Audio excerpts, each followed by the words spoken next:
وهلا وقومايا xor xiltiid maad ka fiicantihiin soo maanta sheekayro gaaban baa idii haya oo ku saabsan shaxda meerayaashu ciyaarayaan iyo dagaalkan bug iyo beenta laynagu mashquuliyey waxaan oo dhani waxa weeye shaxda meerayaasha oo la matalayo yaa ood badankiinuna haddaad u fiirsatid dadkan wararka soo warinaya walaahi waan u fiirsadaa markaasaan idhaaha sheekadii bay ku dhex lumeen buug weligaa ma akhriday oo ma furtay oo pagekii ma ilowday inaad maxaa laydhaa calaamadaysatid oo maystiri okay dib sheekooyinkii ku laabatay intaad soo akhriday haddana ku laabatay oo tiri xagan waa akhriyay waan garanayaa sheekadan dib ha igu celin until aad heshid meeshaad rabtay meeshaad sheekada ku joojisay aad haddana ka bilowdid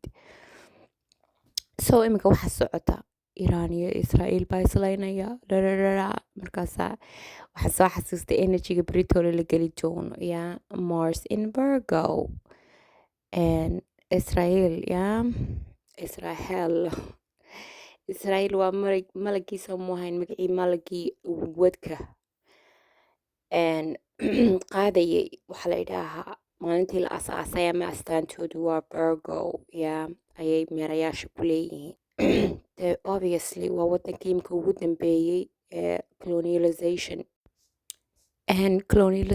raba inuu isticmaalo waqti waxaas laga gudbay ilan waxay dadka badanka iminka Israa'iilta ku nooli waxa weeye dadkii Yurubta gaajada weli cadaannimadii iyo dee maxaa la yidhaahaa Yurubiyaanimadii baa ku cusub ma fahanteen oo waxay isleeyihiin diinku soo gabada oo dad kale dhulkoodii ka qaada haddama ku noolaan karayaan dhulkay rabaan inay qaadaan marka waa dad shaxda ma adduunka ku cusubba waa halkan magacan slavs ama slaves ka yimid oo dee dad iska hurday ahaa ma fahanteen marka shaxdooda iyo haddaad u fiirsatid kuwan iminka Iraanna dee waxay iska dhigayaan iyagu inay yihiin dadkii muslimiinta ugu khatarsanaa hadda waa dadka mongooliyiinta la idhaaho holandiiska waxaa jira erey dadka maskixiyan dhiman loogu waco mukhool baa la idhaha mukhool waa mongool halkay ka timid marka shaxdani waxay ku tusaysaa uun maaragtay dad isku hanjabaya oon adduunka waxba ka ogeyn marka haddaynu dib ugu laabano energygan britole la gelayo Mars in Virgo ayaa idiin micnaynayaa sawirkan maaragtay AI-ga walaahi bilcakis baa meesha u soo geliya because maalintii dhawitoole anigoo shaqada maaragtay kolba meel u socda ayaa bastap baan taagnaa maadaama anigu dee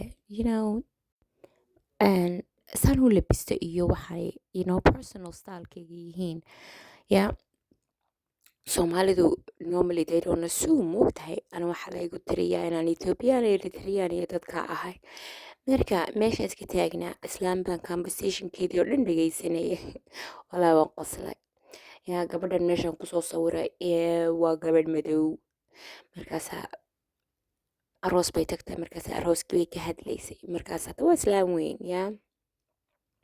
oo iska maarina iyadu yarba anigayga madowdahay leanuu naag maarinaan lahay casaanka lagu sheegayo maarin waa maroon weeye waa halkan waa shade of red maroonku maarin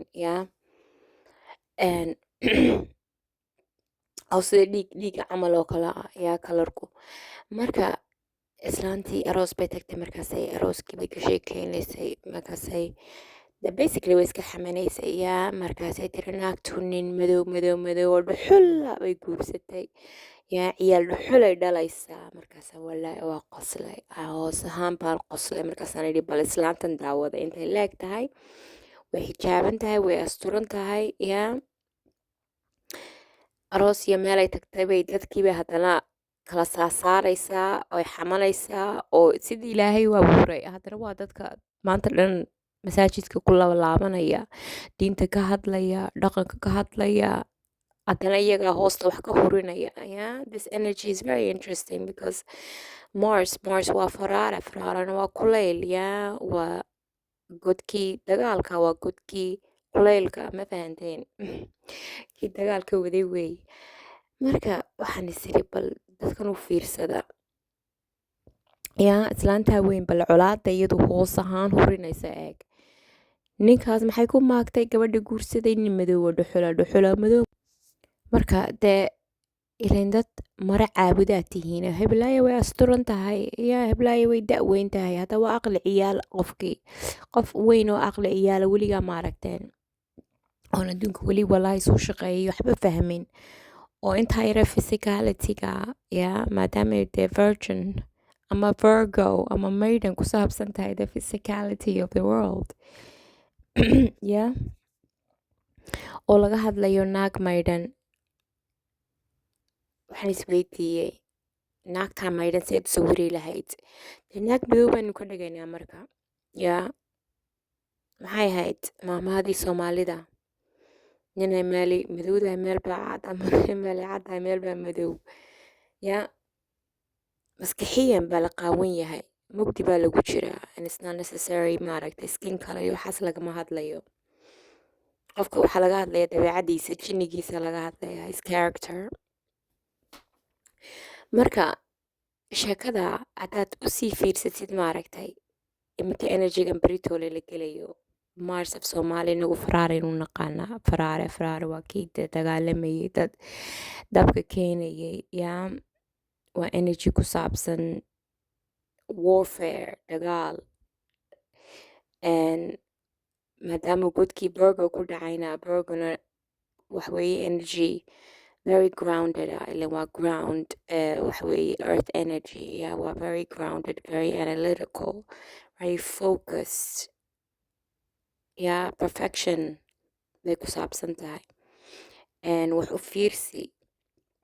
Marka haddaynu dib ugu laabano Virgo the virgin sheekooyin badan baa laga tabiyey yaa fikradanaad ku waalateen yaa bikranimadu virginnimadu bikrada laga hadlaya waa fertility waxaa lagu hadlayaa naag maidana ama naag maydhan yaa naag pura naag cadaalad ku saabsan naag wax u fiirsanaysa ayaa laga hadlayaa not necessary naaguna inay taabanin yaa waa waxaan markay sexual laga dhigayo oo nimankeed arkaysid gabdho yaryar inay raadinayaan oo dhinac sheekada dhinac kaleba ka fahmeen dhinaca laga waday maahe len abwaanadu waa khatareed poet's mind weligaa qofka average person hadduuna u fiirsanayn sheekooyinka ma fahmayo yaa marka the poet abwaanku sheekooyin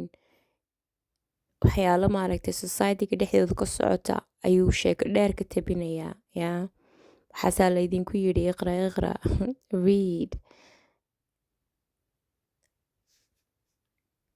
nacam read the signs read the energies dadka akhri dadka dhaqankooda u fiirso dadku say wax u tabinayaan u fiirso yaa shaxta meerayaashana waxa weeye aayadaha lagu sheegayo is the signs of the age the stories of the time yaa marka maadaamuu dee anigana marskayga ama faraarahaygu uu godkii maxaan ku idhaahaye Virgo ku dhacay yaa 29 degrees and some change 30 degrees kana waxaa loo yaqaanaa critical degree yaa I figured sheekadani waa sheekaan igu saabsan yaa qofka fasiri karayaa waa qofka energyga waqtigaa ku dhacay so this is my time to tell you guys the stories waxaa maskaxdeeda ka dhex buuxaya markaan wax u fiirsado maadaama de Virgo ama de maiden ay ku saabsan tahay naagta pureka ay ku saabsan tahay de ay tahay maaragtay energyga laga hadlayo ay tahay naag wax u fiirsanaysa yaa naag analytical sheekada dhinac kasta ka eegaysa yaa ile energy ahaan baa laga hadlayaa unnecessary qof lagama hadlaya yaa waxna ay Virgin Mary ahaan yaa Maryam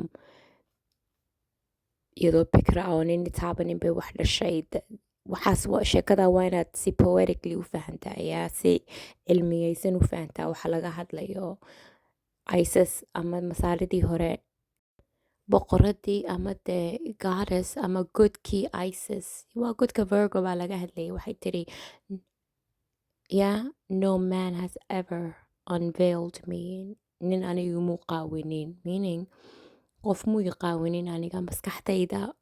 Waxaan ka fikirayo, yeah, qof kale igumuu shuban. Wixiisa igumuu shubin. Aniga wixii u fiirsaday. Waxani waxa weeye, yeah, wax laga hadlayo, sheekada laga hadlayo waa language skills, yeah, waa fahan.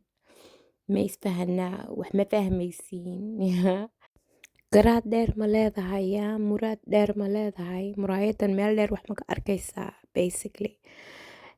Lagama hadlayo ninbaa garaada, kaasaynu daba ku safanaynaa. Ninbaa sheekha, kaasaynu ku daba safanaynaa. Half of the information bay hayaan raggu.